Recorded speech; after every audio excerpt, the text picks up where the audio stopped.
Welcome to our channel. Today we're diving into IPTV streaming on VLC Player. VLC Player is a popular choice for streaming IPTV content you won't want to miss. First things first, ensure you have VLC Player installed on your computer or device. If you haven't installed it yet, download it from the official VLC website now. Once installed, open VLC Player and let's start the setup for IPTV streaming.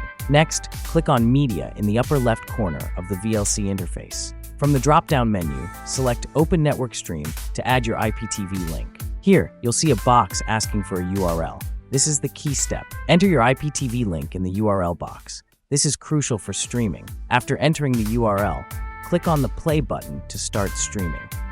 If all goes well, you'll see channels loading up on your VLC Player interface. In case you encounter any issues, double-check your IPTV link for accuracy.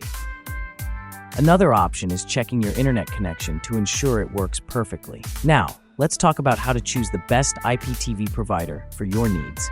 We highly recommend checking out 2.store for reliable IPTV services and great content. They offer a diverse range of channels, ensuring there's something for everyone. Thanks for watching. Don't forget to subscribe for more informative tutorials like this.